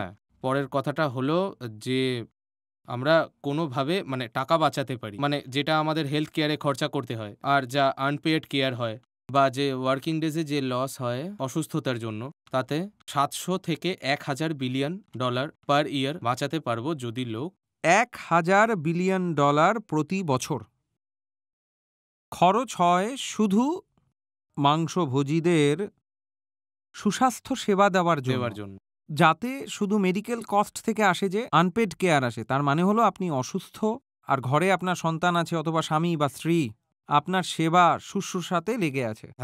1000 বিলিয়ন ডলার কতটা হয়? তার জন্য আপনি এটা জেনে নেন যে ভারতের পুরো অর্থব্যবস্থা হলো 3000 বিলিয়ন ডলার। আমাদের 3000 বিলিয়ন ডলারের অর্থব্যবস্থা আর পৃথিবীর অর্থব্যবস্থার সাথে 1000 বিলিয়ন ডলার, ভাবো কতটা বড় এই একটা দ্বন্দ্ব আছে। এতটা বাঁচানো যেতে পারে আমরা যদি শুধুমাত্র মাংসর প্রতি লালসা তাকে নিয়ন্ত্রণ করতে পারি। ভাবুন কতটা দারিদ্রতা কমবে। আমরা দারিদ্রতার জন্য কাঁদি। একটা কথা তুমি ভালোভাবে দেখবে, পৃথিবীর দারিদ্রতার বড় বড় কারণের পিছনে মাংস আহার দায়ী। পৃথিবীর দারিদ্রতার পেছনে বেশ একটা বড় কারণই হলো মাংস আহার। ঠিক কিভাবে? Environmental damage, medical damage, sub optimal utilization of resources, তার মানে ডাইরেক্ট ইকোনমি ড্যামেজ। এই সব কিছু যদি এক করি তো তুমি পাবে যে পৃথিবীর জিডিপি এর এক বেশ বড় অংশ শুধু যায় মাংস আহারের রিসোর্সে। তুমি খুঁজলে তার মূলটাও তুমি পেতে পারো। উদাহরণের স্বরূপ মাংস আহারের জন্য ক্লাইমেট চেঞ্জ হয়। ক্লাইমেট চেঞ্জের সবচেয়ে বড় অথবা নাম্বার 2 এর সবথেকে বড় কারণ মাংস আহার। এই কথাগুলোও মানুষ জানে না। আর ক্লাইমেট চেঞ্জের জন্য আমরা জানি কত হাজার বিলিয়ন ডলার পৃথিবীর অর্থ ব্যবস্থাপনায় লোকসান হতে পারে। তো দারিদ্রতা ওটার থেকেই তো ছড়াচ্ছে, তাই না? মাংস আহার দারিদ্রতার অনেক বড় কারণ। আর এই নিয়েই তুলনা দেওয়া হয় যে মাংস আহার তো ইকোনমিকে বুস্ট করে, তাই না? লোকে বলে যে মাংস আহার তো অ্যানোমিক অ্যাক্টিভিটি, এটা দিয়ে মানুষের সংসার চলে। আরে এটাতে দারিদ্রতা ছড়াচ্ছে। মাংস আহার বন্ধ করুন যদি আপনারা দারিদ্রতা দূর করতে চান। আর এই কথাগুলো আমি কাল্পনিক স্তরে কিছু বলছি না, নিজেরা রিসার্চ করুন, নিজেরাই জানতে পারবেন। মাংস আহার দারিদ্রতার অনেক বড় কারণ। আপনি তো এটুকু দেখেন যে আপনি মাংসের কনজাম্পশন অথবা এক্সপোর্ট করে দিলেন, তো তাতে তোমার কতটা মুনাফা হলো? উদাহরণস্বরূপ যে ভারতীয় মাংস উদ্যোক্তারা আছে কমপক্ষে $50 বিলিয়ন হবে, হ্যাঁ, তারা প্রায় $50 বিলিয়ন। তাতে যদি তুমি ধরো যে 10% মার্জিন আছে, তো তাতে $5 বিলিয়ন তোমার লাভ হবে। ওটার তুলনায় ভারতীয় অর্থব্যবস্থা আগের বছরেই শুধু যে ক্লাইমেট চেঞ্জ রিলেটেড ইভেন্টস ছিল তার জন্য কমপক্ষে $150 মিলিয়ন ক্ষতি ঠিক ছিল। হ্যাঁ, এবার তুলনা করো, ক্লাইমেট চেঞ্জে 30-40% যোগদান মাংসভোজীদের হয়। মাংসভোজী আর ডেয়ারি মানে অ্যানিম্যাল ফার্মিংয়ের, মাংসভোজী আর ডেয়ারি এগুলো মিলিয়ে ক্লাইমেট চেঞ্জের কমপক্ষে 1/3 দায়ী হয়। 1/3 এইভাবেই বার করা হয়, বাকি অন্য কারণে আসে, ট্রান্সপোর্টেশন, ফসিল ফিউল, বাকি অন্য সব কিছু। তো যদি ক্লাইমেট চেঞ্জের জন্য ভারতীয় অর্থব্যবস্থাতে $150 বিলিয়ন ক্ষতি হয়, তো ওটা থেকে মাংসভোজীদের ক্ষেত্রে কতটা হলো? 1/3, $50 বিলিয়ন। $50 বিলিয়ন ক্ষতি আমরা সহ্য করেছি মাংস আহারের জন্য। আর মাংস আহার থেকে আমাদের মোটামুটি ইকোনমিক লাভ কতটা হয়েছে? $5 বিলিয়ন। তো যে লোকগুলো এই প্রশ্নটা করে যে মাংস আহার থেকে তো অর্থব্যবস্থাতে টাকা আসে না, ওরা পাগল। যদি মাংস আহার থেকে অর্থব্যবস্থায় $1 এসে থাকে, $10 ক্ষতি হয় তাতে। আর এটা আমরা শুধু ক্লাইমেট চেঞ্জ রিলেটেড লসের কথা বলেছি, হ্যাঁ, এখন আমরা মেডিকেল লসের কথা বলিনি। তোমাকে যদি মাংস আহারের মোট কস্ট মাপতে হয়, তো তোমাকে এনভায়রনমেন্টাল কস্ট মাপতে হবে, তোমাকে হেলথ কস্ট মাপতে হবে, আর ইকোনমিতে যে sub optimal distribution utilization of resources হচ্ছে, তোমাকে ওটার কস্টটা মাপতে হবে। তখন তুমি বুঝতে পারবে মাংস আহার থেকে কতটা বেশি পরিমাণে ক্ষতি হচ্ছে অর্থব্যবস্থায়। ভারতকে দরিদ্র বানিয়ে রাখার জন্য মাংস আহারের ভূমিকা বেড়েই চলেছে। এই যে আমরা এক্সপোর্ট করি না, এই যে এক্সপোর্ট করার মাধ্যমে আমাদের যে রেভিনিউ পাওয়া যায়, প্রতিনিয়ত আমরা মাংস এক্সপোর্ট করেই যাচ্ছি। এখন তো সরকার এটাও চায় যে জীবন্ত পশুদের এক্সপোর্ট করা যায়। হ্যাঁ, আর আমরা পিঙ্ক রিভলিউশন মানে মাংস, আর ব্লু রেভলিউশন মানে মাছ, আমরা এসবই করে যাচ্ছি। আর আমরা আমাদের ছোট মাথায় এটা ভাবছি যে আমাদের মুনাফা আসছে, আদেও তা আসছে না। $1 যেটা তুমি কামাও মাংসের মাধ্যমে, সেটা কনজাম্পশন হোক বা এক্সপোর্ট, ওটার বদলে তুমি $10 ক্ষতি করো। হুম, কিন্তু এই সোজা সাপটা অর্থব্যবস্থা, না আমাদের লোকেরা সেটা বুঝতে পারছে, না আমাদের সরকার সেটা বুঝতে চাইছে। দারিদ্রতা সরানোর জন্য মাংস আহার বন্ধ করতে হবে। মাংস আহার অনেক বড় একটা কারণ। হ্যাঁ। আমি এখানেই একটা জিনিস দেখলাম যে আপনি ক্লাইমেট চেঞ্জের জন্য যেটা বললেন ইকোনমি লস, আমি এটা নিয়েও কিছু ডেটা বের করেছিলাম। তো একটা নিউ ইয়র্ক টাইমসেরই আর্টিকেল ছিল যেখানে বলেছিল যে এই 2021 থেকেই প্রায় শুরু হয়েছে যে গ্লোবাল ক্লাইমেট চেঞ্জ আছে তার ইম্প্যাক্ট গ্লোবাল ইকোনমির ওপর পড়তে শুরু করেছে, যেটা প্রায় 11-14%। আর বলা হচ্ছে যে 11-14% কিসের? আহ, পুরো যে জিডিপি আছে, টোটাল জিডিপি। পৃথিবীর জিডিপির 11-14% কম হওয়া শুরু হয়ে গেছে শুধুমাত্র ক্লাইমেট চেঞ্জের জন্য। এই কথাটাও ভেতরে বসিয়ে নেওয়া দরকার, মনে রাখা উচিত। হ্যাঁ, গ্লোবাল ইকোনমির 11-14%। ভারতের যদি তুমি ধরো মোটামুটি $3-3.5 ট্রিলিয়ন, হুম, তো তুমি কতটা লুজ করা শুরু করে দিয়েছ? কমপক্ষে $300 বিলিয়ন। হ্যাঁ, $300 বিলিয়ন ক্লাইমেট চেঞ্জ থেকে লোকসান হওয়া প্রতি বছর শুরু হয়ে গেছে। দারিদ্রতা এবং ক্লাইমেট চেঞ্জের হয়তো মূল কারণটাই মাংস আহারের জন্য। এই কথাটাও ভালো করে মাথায় ঢুকিয়ে নাও। হ্যাঁ, তুমি ক্লাইমেট অ্যাক্টিভিজমের কথা বলছো, তুমি গ্লোবাল ওয়ার্মিং বলে চেল্লাচ্ছ। আরে ওয়েদার, ক্লাইমেট প্যাটার্নস চেঞ্জ হয়ে যাচ্ছে, এই ধরনের কথাবার্তা বলো। আরে আজকে তো গরম বেড়ে যাচ্ছে, অসময়ে বর্ষা এসে গেল, এইসব হয়ে গেল, এই হিটওয়েভ আচমকা কোথা থেকে চলে এলো, আচমকা ঠান্ডা কেন, এই যে এসব হচ্ছে তোমরা বলো। তার পেছনে অনেক বড় কারণ হলো মাংস আহার। হুম, এই কথাগুলো মিডিয়া তোমার সামনে আনবে না। হ্যাঁ, এই কথাগুলো এডুকেশনেও আমাদের বলে না, আমাদের থেকে লোকানো হচ্ছে। কেন লোকানো হচ্ছে? কারণ সরকারেরও স্বার্থ আছে এখানে। আর অর্গানাইজড যে স্লটার হাউসেস আছে, মিট ইন্ডাস্ট্রিজ আছে, হ্যাঁ, প্রসেসড ফুড ইন্ডাস্ট্রিজ আছে, আর ডেয়ারি ইন্ডাস্ট্রি আছে। এদের অনেক বেশি স্বার্থ আছে যাতে তুমি সত্যিটা না জানতে পারো। এরা তোমাকে বলছে না হ্যাঁ, যে ভারতের আর পৃথিবীর দুর্দশা আর দারিদ্রতার জন্য অনেক রকমের এই যে পুরো অ্যানিমেল প্রোডাক্টসের কনজাম্পশন আছে, সেটা দুধ হতে পারে, বা সেটা মাংস হোক, বা সেটা পশম ইত্যাদিও, কত বড়। হ্যাঁ, ওই আপনি এখন যে যেটা না বলার মতো কথা বললেন, আমার একটা জিনিস মনে পড়ছে যা আমি আগেই পড়েছি যে ক্লাইমেট চেঞ্জের রিলেটেড রিসার্চ পেপার হয়, তাতে এশিয়া প্যাসিফিকা কন্ট্রিবিউশন মাত্র 2%।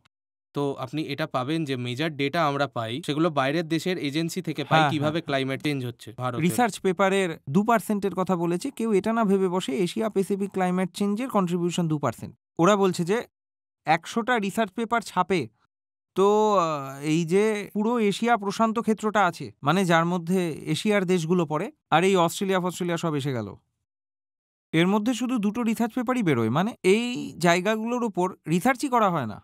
হ্যাঁ, ক্লাইমেট চেঞ্জ আমাদের বরবাদ করে দিচ্ছে, আর ক্লাইমেট চেঞ্জের বড় কারণ হলো মাংস আহার। এই কথাগুলো আমাদেরকে ইউরোপ এবং আমেরিকার লোক বলছে। ভারতের মতো দেশে এই ব্যাপার নিয়ে রিসার্চই করা হয় না। হ্যাঁ, না তো প্রাইভেট ইউনিভার্সিটিগুলোতে হচ্ছে, আর না তো সরকারি সংস্থাগুলোতে হচ্ছে। যেমন সরকার এর নিজের কোনো স্বার্থ আছে যে এই ডেটাগুলো লোকাও, বরং সরকার একের পর এক ভারতে সরকার এসে চলেছে, ওরা ক্রমাগত নীতি বানিয়ে চলেছে যে ভারত পুরো বিশ্বের কসাইখানা হয়ে যাক, India as the slaughter house of the world. হ্যাঁ, সরকার পুরো পৃথিবীকে বলছে, বলো তোমার কোন ধরনের মাংস চাই, আমরা পুরো কেটে তোমাদের এক্সপোর্ট করে পাঠাবো। হুম, কিভাবে হতে পারে যে ভারত, যেখানে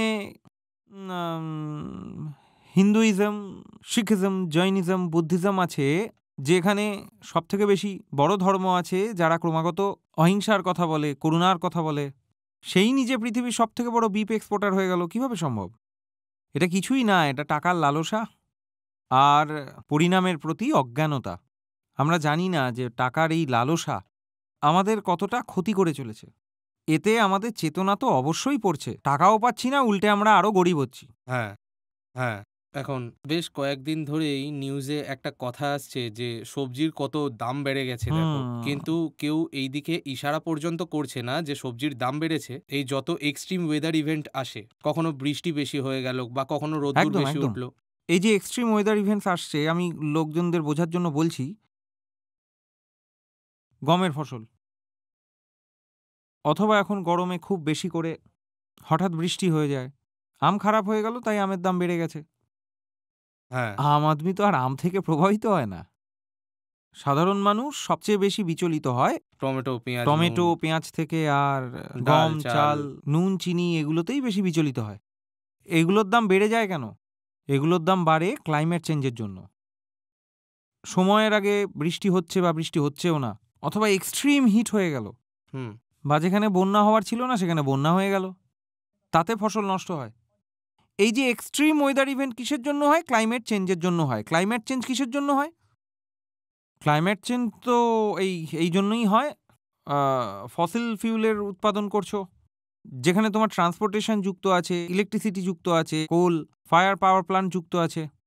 ওই সব কিছুর পরে, অথবা ওই সব কিছুর প্যারালাল, ওই সব কিছু সমান সমান যে ক্লাইমেট চেঞ্জ হয়ে থাকে, ওটা হলো অ্যানিম্যাল ফার্মিং থেকে। হুম, যে আমরা জন্তুদের বড় করি দুধ, দই, লস্যির জন্য নাকি মাংসর মাংসের জন্য। জন্য, সেখান থেকে আসে। তো ওই যে যারা মাংসভোজী, ওদের যে মাংসের প্রতি লালসা, ওদের জন্যই সবজির দাম বাড়ছে।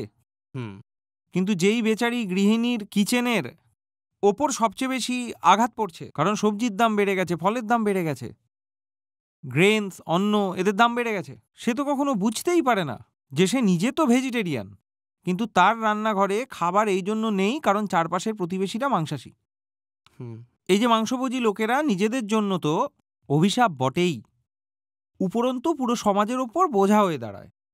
হুম, আর এই কথাটা আমি স্পিরিচুয়াল দিক থেকে নয়, ইকোনমিক দিক থেকে বলছি, এটা বোঝো। হ্যাঁ, হুম। এর মধ্যেই আমরা যে কথা বলছিলাম যে কিভাবে আমাদের গ্লোবাল জিডিপি সেটা এখন থেকেই কমতে শুরু করেছে। তার এর পরের প্রজেকশন এটাই 2050 অবধি যে গ্লোবাল জিডিপি আছে সেটা অ্যানুয়ালি $23 ট্রিলিয়ন থেকে কমে যাবে। $23 ট্রিলিয়ন ক্ষতি গ্লোবাল জিডিপির, ঠিক আছে? বোঝো, ভারতের জনসংখ্যা দুনিয়ার জনসংখ্যার প্রায় 16%, মানে 1/6 ভাগ। পৃথিবীর 800 কোটি, তার মধ্যে ভারতের 140 কোটি, তো মোটামুটি 1/6 হবে, প্রায় 16%র কাছে। 16% ভারতের জনসংখ্যা পৃথিবীর, আর সব মিলিয়ে জিডিপি 4-5%, মানে প্রায় 4% জিডিপি এখনো ভারতের। ধরো 2050 অবধিও পৃথিবীর 8-10% জিডিপি ভারতের থেকে আসবে। 2050 অবধি 8-10% জিডিপি ভারত থেকে আসবে, আর $23 ট্রিলিয়ন ক্ষতি হচ্ছে গ্লোবাল জিডিপির। তো ভারতের জিডিপির কতটা লোকসান হলো? 8-10% জিডিপি পৃথিবীর ভারত থেকে আসছে, $23 ট্রিলিয়ন পৃথিবীর জিডিপির লোকসান হচ্ছে তো ভারতের, এরও প্রায় $2 ট্রিলিয়ন লোকসান তো নিশ্চিত। $2 ট্রিলিয়ন, $2 ট্রিলিয়ন বুঝতে পারছো কতটা হতে পারে? ভারতের বর্তমান জিডিপি 60-70%। আমরা এতটা ভয়ানক ইকোনমিক আঘাত পেতে চলেছি ক্লাইমেট চেঞ্জের জন্য। আর ক্লাইমেট চেঞ্জ আর মাংস আহার একে অপরের সাথে জড়িত আছে, ভুলো না এটা। মাংসাহারের থেকে বেশি যদি আমি রেসপন্সিবল মনে করি ক্লাইমেট চেঞ্জের জন্য, তবে সেটা একটাই, পপুলেশন। কারণ এই ক্লাইমেট চেঞ্জ আসে কনজাম্পশনের জন্য, আর কনজাম্পশনের জন্য কনজিউমার, আর কনজিউমার তখন আসে যখন মানুষ বাচ্চা জন্ম দেয়। বুঝতে পারছো কথাটা? তো এতটা বড় আগ্নেয়গিরির ওপর আমরা দাঁড়িয়ে আছি, আর আমরা কেউ কথাটা বুঝতেই পারছি না। যখন কেউ বলে যে পশুদের মেরো না, তখন আমরা ভাবি আরে এটা তো ওই মোরাল নৈতিকতার কথা বলছে। ওটা মোরাল আর নৈতিক কথাই নয়, ওটা তার থেকেও বড় একটা আর্থিক ইকোনমিকের কথাও বটে। আরে ভাই, ওটার পেছনে কমপক্ষে যে ইকোনমিক আর্গুমেন্টটা আছে সেটাও বোঝো। হ্যাঁ,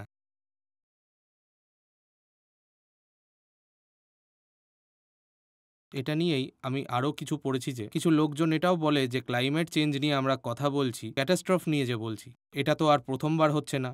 পৃথিবীতে এই ক্যাটাস্ট্রফ বহুবার হয়েছে, এখন আবার একবার আরে হচ্ছে। ভাই, আগে যখনই হয়েছে মানুষের জন্য হয়নি। এইবার সে বলছে AGW, অ্যানথ্রোপোজেনিক গ্লোবাল ওয়ার্মিং। GWটা নয়, AGW হয়। অ্যানথ্রোপোজেনিক মানে মানুষের জন্য যেটা হয়। আগেই 5টা মাস এক্সটিংশন হয়ে গেছে, ওই 5টা মাস এক্সটিংশনের মধ্যে 3 ওই কারণগুলোর জন্যই হচ্ছে, যে কারণের জন্য এই 6 নাম্বার মাস এক্সটিংশনটা চলছে। ওটা কি কারণ? পৃথিবীর এই বাতাবরণে কার্বন ডাই অক্সাইড আর অন্য গ্রিন হাউস গ্যাসের আধিক্য। ওই আধিক্যতার কারণে এর আগে 5 বার পৃথিবী থেকে প্রাণ পুরো নষ্ট হয়ে গেছে, একদম পুরোটা। আগে 5 বার এটা হয়েছে। এবারে এই কথাটা আলাদা, কারণ এবারে এটা প্রকৃতির জন্য হচ্ছে না, প্রাকৃতিক সাময়িক কারণের জন্য হচ্ছে না, কারণ এবারে মানুষের জন্য হচ্ছে। এবারে যে বাতাবরণে কার্বন এক্সট্রা অতিরিক্ত হয়েছে, ওটা মানুষরা করেছে। আর দ্বিতীয় কথা, আগে যখন 5 বার হয়েছিল তখন মানুষ ছিলই না, সেই জন্যই সেই 5 বারটা যেটা সেটা আলাদা ছিল, কারণ তখন মানুষ ছিলই না। এইবার ওই যে বলে না, আগে 5 বার তো হয়েই গেছে, এবার 6 বার হলে তো হবে। 6 বারের বেলা আলাদা হবে, কারণ এবার ঘরও তোমার আর মাথাটাও তোমার। তুমি বলছে যে আগেও তো ঘর ভেঙেছে, তো কি হয়েছে? আচার্যজি, আগেও তো ঘর ভেঙেছে, আরেকবার যদি ঘর ভেঙেও যায়, এমনকি মহাভারত অশুদ্ধ হবে। এবারের ঘটনাটা হলো যে এবারের বেলা ঘরটাও তোমার, মাথাটাও তোমার, আর এই কথাটা তুমি বুঝতে পারছো না, অথবা তোমার জিভের স্বার্থের জন্য তুমি বুঝতেই চাইছো না। এখানে ওই ছাদ ভেঙে তোমার মাথায় ভাঙতে চলেছে, ঘরও তোমার, মাথাও তোমার, আর তুমি আমার সাথে তর্ক এটা করছো যে আগেও তো 5 বার এক্সটিংশন হয়ে গেছে, এবার হবে তো কি হবে?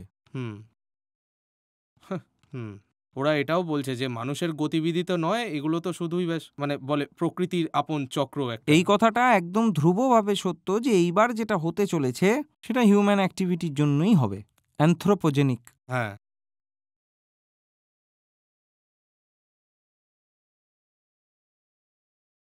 এটা নিয়েই আমি অনেক লোকেদেরই দেখেছি, তারা নিজের জীবন থেকেই উদাহরণ নেয়। বলে আমার যে দাদু ছিল তাকে আমি দেখেছিলাম, সে তো মাংস খেত, অনেক দিন অবধি বেঁচেও ছিলেন, আর যথেষ্ট ভালো জীবন ছিল। তাহলে সমস্যাটা কোথায় মাংস খেতে? শিক্ষিত মানুষ এদের পরিচয়টাই হলো যে ওরা কনক্লুশন কখনো sample size is equal to 1 draw করে না। হুম। একটা মানুষকে দেখে কখনোই একটা সিদ্ধান্তে আসা যায় না। সিদ্ধান্ত নেওয়া হয় একটা বড় স্যাম্পল নিয়ে। তুমি পুরো পপুলেশন না নিতে পারো, স্যাম্পল তো নিতে পারো না।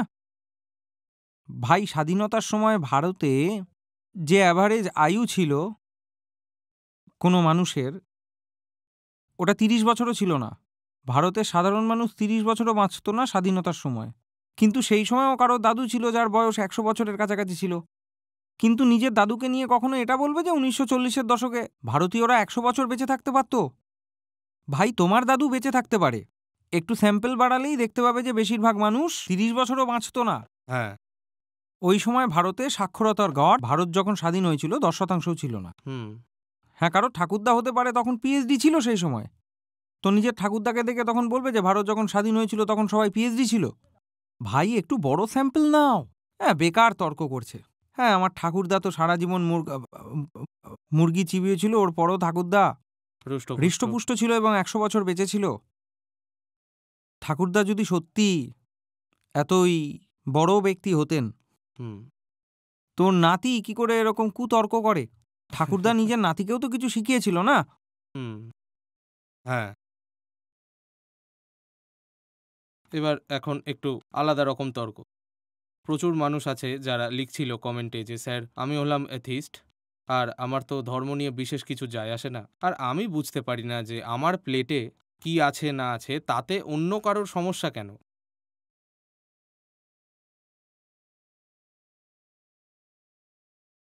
তুমি এথিস্ট, তোমার ধর্ম নিয়ে কিছু যায় আসে না, তোমার প্লেটে কি আছে তা নিয়ে তোমার মাথা ব্যথা নেই। যেমন প্লেটটা তোমার, আর প্লেটে যেটা রাখা আছে সেটাও তোমার, তেমনই ভাবো গাড়িটাও তোমার। তুমি বলছো আমার গাড়ি আমি রাস্তার মাঝে দাঁড় করিয়েছি, ঠিক তেমনই যেমন গাধাটা রাস্তার মাঝখানে এসে বসেছিল, যেমন আমার গাড়ি আমি রাস্তার মাঝখানে এসে দাঁড় করিয়েছি, আমার গাড়ি কার কি যায় আসে? আমার গাড়ি আমি রাস্তার মাঝখানে এসে রেখেছি, কার কি যায় আসে? ভাই, তুমি তোমার গাড়ি কোথায় দাঁড় করিয়েছো এটা তোমার সম্পূর্ণভাবে নিজের মামলা নয়। এতে অন্য লোকেরও অসুবিধা হতে পারে। হ্যাঁ। আমি আমার ঘরে একদম নোংরা ধোঁয়া ছাড়ে এরকম একটা ডিজেল জেনারেটর লাগিয়ে নিয়েছি। ওই যে আজ থেকে 40 বছর আগের যে টেকনোলজিটা, যেটা ভারতে এখনও চলছে, আমি আমার ঘরে সেই ডিজেল জেনারেটরটা লাগিয়ে নিয়েছি। সে ভয়ঙ্কর আওয়াজ করছে। বিয়েতে যে জেনারেটর থাকে না, ভর ভর ভর ভর ভর, আর ওটা একদম কালো ধোঁয়া বার করে, আর সেটা আমি ঘরে লাগিয়েছি। আমার বাউন্ডারির ভিতর আমি সেই জেনারেটর লাগিয়ে নিয়েছি। এবার আমি বলছি, আমার ঘর আমার জেনারেটর, কার কি যায় আসে? ভাই, তুমি যে জেনারেটর লাগিয়েছো সেটার জন্য আমার অসুবিধা হচ্ছে। তুমি যে ওই বায়ুটা দূষণ করছো, ওই হাওয়া আমার জন্যও দূষিত হচ্ছে। তুমি যে শব্দ উৎপন্ন করছো সেই শব্দ আমার কানেও যাচ্ছে। ঠিক এইভাবেই তুমি যদি মাংস খাও, ওটা তোমার পার্সোনাল চয়েস নয়। তুমি এটা কখনোই বলতে পারবে না এটা তোমার নিজের ব্যক্তিগত মামলা। It's a matter of personal liberty and choice. যে words there on my plate, sorry, invalid argument, very invalid argument. তুমি কি খাচ্ছ সেটাও তোমার একান্ত ব্যাপার নয়। তুমি যে খাচ্ছ সেটাতে পুরো সমাজে, পুরো সভ্যতায় ডাইরেক্ট ট্যাঞ্জিবল প্রভাব পড়ে। তো you are responsible towards entire community, society and also the future of mankind. তো আপনি একটু রেসপন্সিবলভাবে ভাবুন যে আপনি খাওয়ার জন্য প্লেটে কি নিয়েছেন। আপনি যেটা প্লেটে নিচ্ছেন সেটার ক্লাইমেট কস্ট আছে, ওটার ইকোনমিক কস্ট আছে, ওটার সমস্ত রকম ভাবে বিপজ্জনক প্রভাব আছে সমাজের ওপর। Not your personal matter. ঠিক এইভাবে আমার আরেকটা জিনিস মনে পড়ে যাচ্ছে যে আগে একটা সময় ছিল ফ্লাইটে সিগারেট খাওয়া যেত, কিন্তু এটা দেখা হয়েছে যে প্যাসিভ স্মোকিংয়ের, যে আপনার আশেপাশে কেউ স্মোক করছে সেই ধোঁয়াটাও আপনার লাংসে ক্ষতি করতে পারে, তার জন্য নিয়ম হয় যে এখন তুমি পাবলিক প্লেসে স্মোকিং করতে পারবে। একদমই তাই। হ্যাঁ।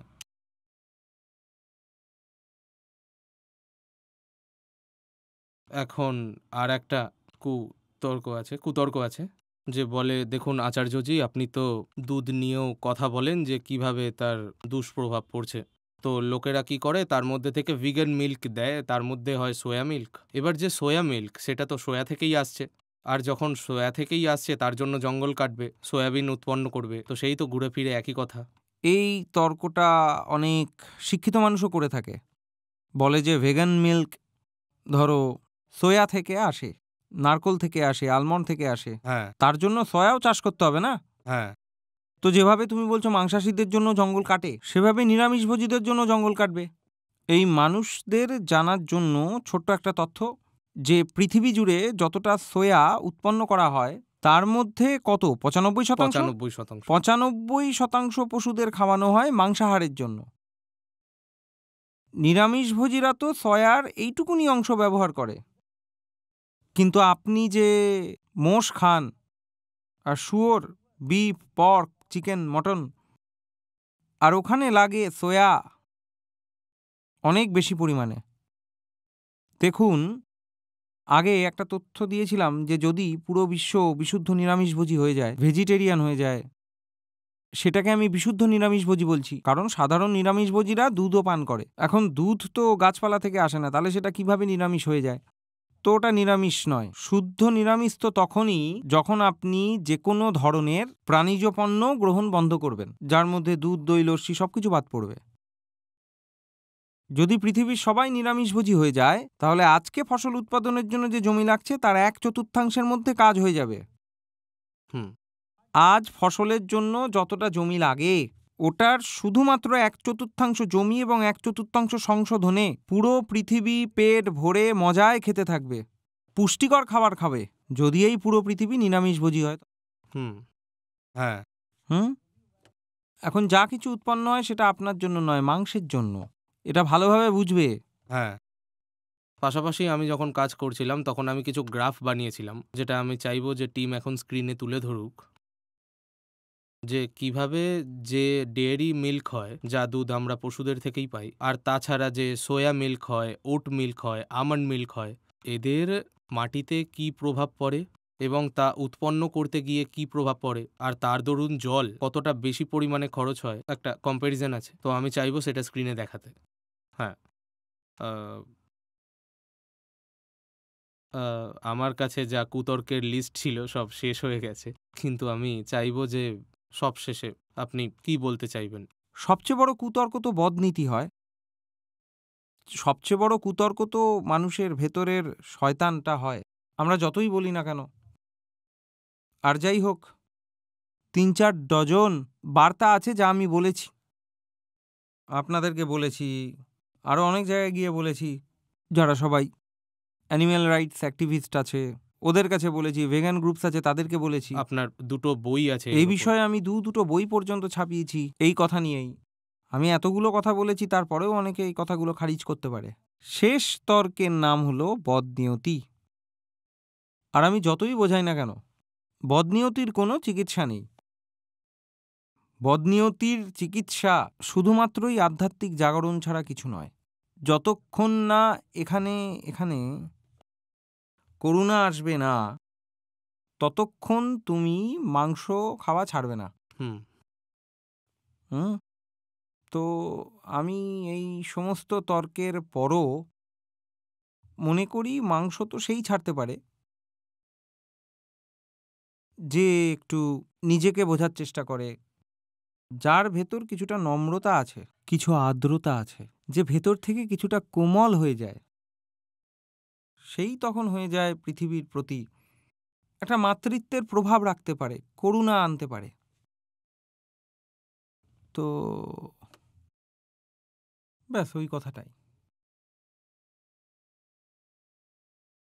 Ultimately the solution lies in spiritual awakening. যে মানুষটা আধ্যাত্মিক নয়, যে শুধুমাত্র মোরালিটি অথবা এথিক্সের কারণে, রেশনাল এথিক্সের কারণে বলছে যে আমি নিরামিষভোজী, তার নিরামিষভোজীটা সাধারণত বেশি দূর যায় না। কোনো পরিস্থিতি হঠাৎ পাল্টে যায়, আরও নিরামিষ ভক্ষণ ছেড়ে দেয়। হুম, বাস্তবে তো নিরামিষভোজী সেই হয় যে বলতে পারে যে যাই হোক না কেন, আমি কাউকে বিরক্ত করব না, মানে করব না। আমি খিদে পেটে মরতে পছন্দ করব, এই কারণে যে আমার পেট কারোর মাংস দিয়ে বা কারোর হাহাকার দিয়ে ভরবো না। হুম? তো শেষ তর্ক এটাই হোক। ভালো উদ্দেশ্য। বলে দাও যে ক্ষুধার্ত মরবো তাও ভালো। কিন্তু আমার এই সামনে দাঁড়িয়ে আছে অবলা পশুটা। এটাকে মেরে তো আমি খেতে পারবো না। মরতে হয় আমি মরে যাবো, ওকে মারবো না। এটাই শেষ কথা। হ্যাঁ,